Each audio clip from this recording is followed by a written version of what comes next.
Hi, you're watching Sipping Off the Cuff on TequilaAficionado.com. I'm Mike Morales here in San Antonio. That gentleman over there, Rick Levy in San Diego. Rick and I have been just beside ourselves enjoying. We've been going through the Scorpion Mezcal Variety Pack.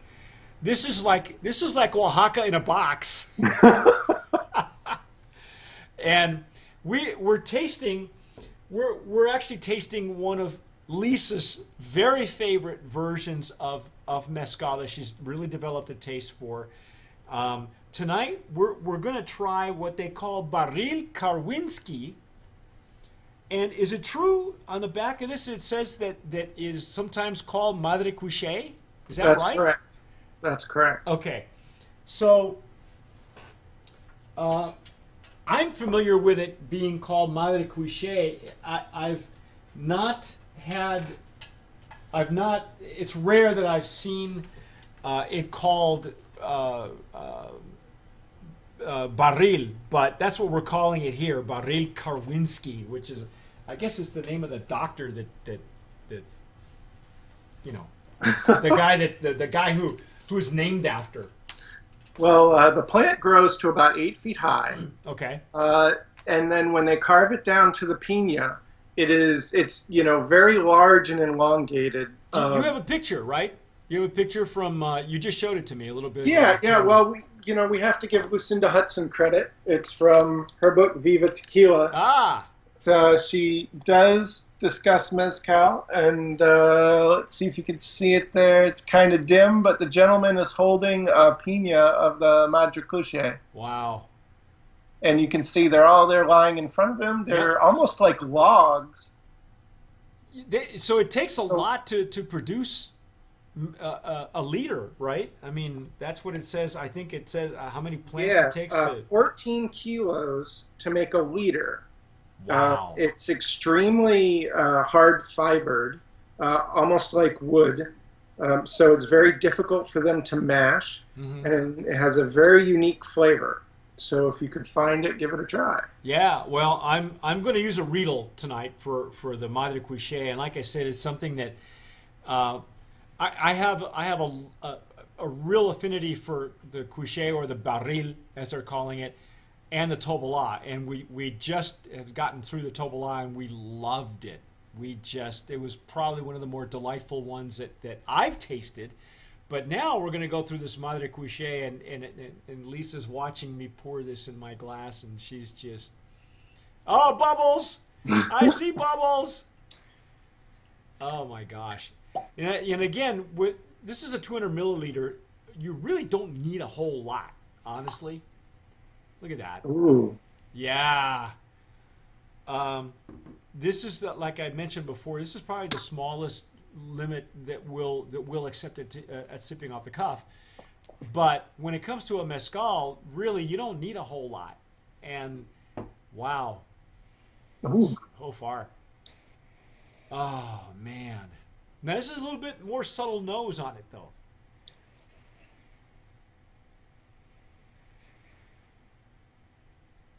It's reminiscent to me of the Tobola, but toned down. Really, I'm finding it very different. I'm not getting that anise. No, I'm not getting any of that either. But the first thing that hit me on this, that sprung to mind, is wow. All right, my ADHD is getting the better of me here. I just saw the legs on this thing. Yep. They're thick legs. Have you noticed that? Yeah. Very thick. So the first thing that hit me was almost like a mushroom kind of smell. Kind of shroomy, huh? Yeah. A little fungi. Well, okay, let's just say mushroomy, maybe cheesy, maybe a little fromage of some sort. I'm not finding it. I don't know. I would definitely think more vegetable than animal. Okay. Because I'm not. I'm being handed the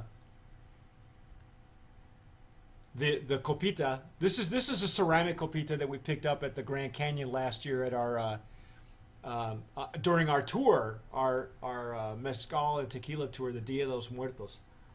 Who knew we'd pick something else like this for mezcal, right, at the Grand Canyon? Wow. So I put some in one of my stemless wine glasses. Okay. What are you getting? I guess it needs a bigger nose surface, doesn't it, than what we're getting at the. It's not doing it justice in the Riedel. That's what I'm thinking. I'm just trying to.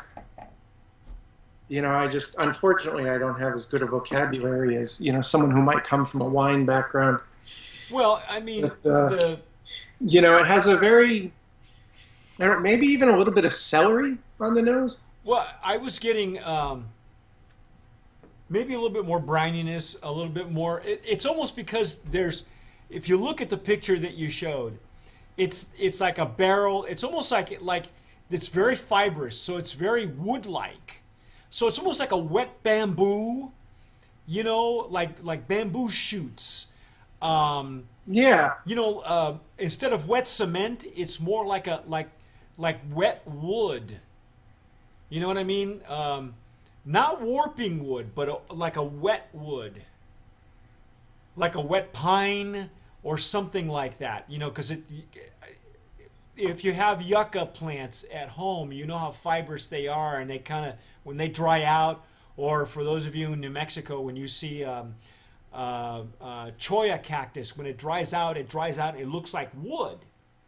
And I think that's kind of what these barrils look like, or once they've been baked or cooked, is they have that wooden fibers. I get like a wood, but not like I think you're right. I think like that's an aged wood. Because that, if you sort of think of I was pulling out celery and mushroom, and I think if you go in the middle of that, I think describing it as like wet bamboo or wet wood. I think that's about right. Yeah, but you're right. It's more vegetal than it is fruitiness. So far we had all the ones that we've had have had more of a fruit forward, and this one is just really kind of like. It's much more subtle than the others, I think. Yes, it is. There's still plenty to explore, but it's not exploding like the others. Lisa's sitting next to me, so if you hear a female voice, I'm off camera. She's off I'm camera. not here. This is when I lived in Florida. I remember going out after the afternoon rains in the summer, and there was this huge field. It was in the Horsey area of Ocala, Florida. I remember going outside after the rain, and can you hear her? I can. Yeah. Okay. This smells like the grass and the field after that rain. It's warm and it's rich and it's green.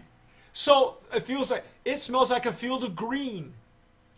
Okay, so for lack of another descriptor, it's very green. Very like bamboo shoots, like wood, like a damp green.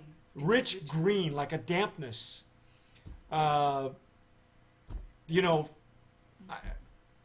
could go on and on with these descriptors, but I like what Lisa said, that it reminds her of a field after a rain.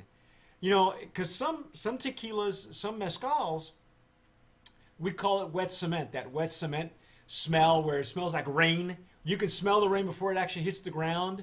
You do that a lot in New Mexico and Arizona. You for those of you who live there, what the smell of rain is like. But this is different because it's not like it's landing on concrete. It's landing on vegetation. So, it's green, it's wet. It's earthy. It's earthy, almost muddy.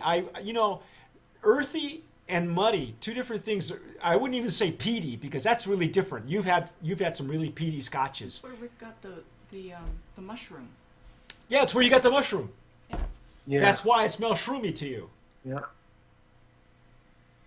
Yeah, it is really a product of the earth, I think. The wider the mouth, the sweeter the nose. Oh, really? Yeah, I don't think, Rick, I think the Riedels just don't cut it for the mezcals, which is why I think I mentioned earlier. Go big. Yeah, go big, because it's I love this one from Glencairn. The Canadian whiskey blend glass, I think is perfect. We've been using these ceramic copitas that, or you know what Ron Cooper said to me, a great vessel for mezcal are sake glasses. Glasses that are traditionally for sake. Yeah. Okay. Maybe something like this, or like I said, we found these at the Grand Canyon, which are perfect for any of the mezcals that we're having. I think the Riedel just doesn't do it justice. It needs to, like you said, go big. I think you're absolutely correct on that one. You just need a larger vessel. Yeah, I think I'm getting a lot more of the the kind of methanol notes, the kind of notes you get from a more fibrous source. Well, even at the bottom of the Riedel, I was getting more alcohol, which is the first time of all the ones that we've tried I got alcohol. I agree. Yeah. So I think you're right. I think because of the nature of the plant and how it needs to be processed and distilled, we're going to get more of this muddy. I don't want to call it peaty, but for those of you who are Scotch drinkers, maybe you can taste the peat in a Scotch. Well, you can taste the peat, I guess, in this mezcal. So it's very, like I say, green, bamboo shoots, wet wood, that kind of thing. Like after a rain in a meadow, in a field, and really different from wet cement and rain in the desert. It's not a desert. This is really funny because it probably is grown in a desert arid area, but it doesn't smell like it. It's really odd.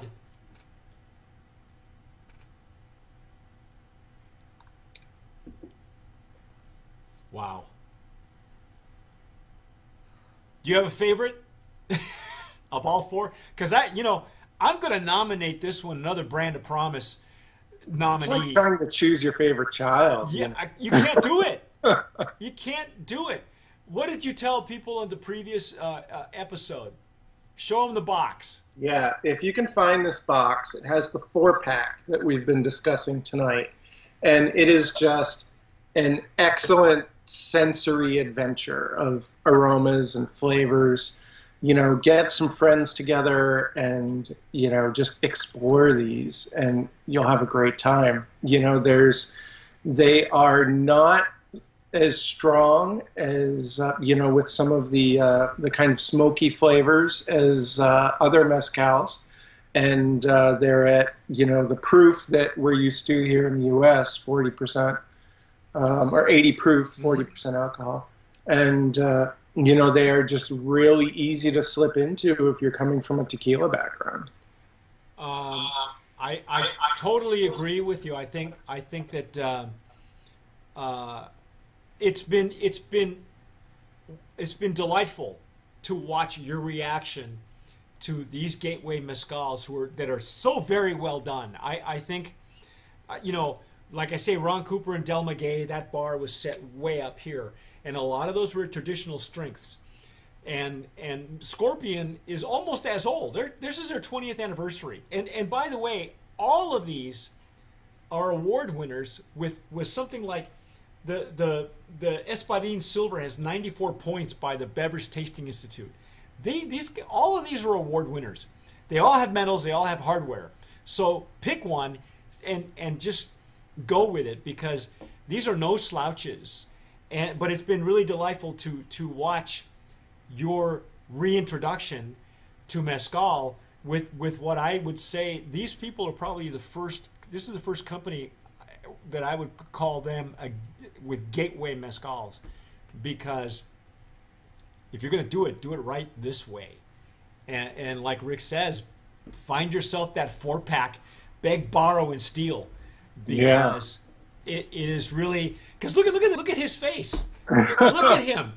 This is. I wish You know, something, the suggestion I would make for Scorpion is to, put more of those notes about the various species in the box for people to people to explore. Put the tasting notes in there. It's nice to have these cards in here, which does give information about the species. Mm-hmm. But for for their tasting notes, we've had to reference their website. Right. And the website needs to be updated, and they're too busy, Doug is too busy planting his tobola, and being Johnny Appleseed, and Searching the mountains for wild agave seeds. Yeah, and Barbara, Barbara's out there pounding the pavement every day doing tastings, and so, they really have been a two-man partnership for a long time. I'm sure that there are other people involved. I'm just not sure who they are. Really, this is a tasting party in a box right here. Yeah. What did I say? It's Oaxaca in a box. That's is right. Oaxaca in a box. If you've never been outside of Peoria, Illinois, or whatever, and you want to, and you're dying to travel, or you whatever, you're trying to get more immersed in a culture. And Oaxaca is mezcal is it's a trendy thing right now, but when you go through a variety of these, you realize that where the trend comes from, and if you can immerse yourself in this, and it's a well done distiller like Scorpion, then your experience is tenfold. Yeah. So, and I would say that just from coming from a tequila background, I would say that they're probably using they're definitely using artisanal methods. Mm-hmm. These granted they have different flavor profiles because they're using different agaves, but I would say they're of the same quality of something like a Fortaleza, where they're really using the very traditional production methods. Mm-hmm.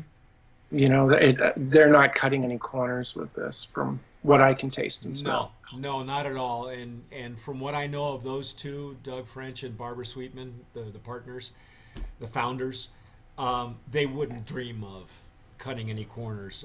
I've had the good fortune of seeing Doug French speak one time in Las Vegas, and the love that he has for what he's doing is amazing. And Barbara, just the loyalty that they've had to the integrity of the brand has been 20 years. It's solid. This is a solid mezcal, and if you can find it for whatever price, it's worth it. Those are the first four. We're going to continue exploring them later on, because in coming weeks we have some aged versions. Well, yeah, I don't have that one, by the way. I didn't get it, but the one I have does have a Scorpion in it. So, yeah, there's a real bug in there, folks. No worm, because worms are for wimps. And a party hat. But that's our take on Scorpion and their variety pack. Again, Brand of Promise nominee in the legacy category for mezcals, especially in the gateway category. Love these guys. Can't say enough about them. Go find it. Check them out online. They are supposedly on Facebook, supposedly on Twitter. I'm not sure about their Facebook. I'm not sure about their Twitter. They're too busy trying to sell stuff. But, all that matters is if they're in your liquor store. Yeah, right? And if not, you can buy them online also. So all of your favorite online retailers, they've been there for a long time. I'm so glad that they finally made it to Sipping Off the Cuff after 20 years. I've been after them. Beautiful. Hey, beautiful. Great stuff. Not a weak link in the chain. That's all I can say. I'm Mike Morales here in San Antonio. Rick Levy in San Diego. You've been watching Sipping Off the Cuff, part of Tequila Aficionado Tequila Aficionado Media and .com. We've been looking at Scorpion, Mezcal, all the varieties. Subscribe to the YouTube channel, by the way. If you've had more of these varietals and you have your own flavor profiles, let us know what they are. It'd be really interesting to see what the response is when people see this and what they've gotten out of it. But for whatever you do what we tell you to do, and sip wisely. But in Spanish, tomar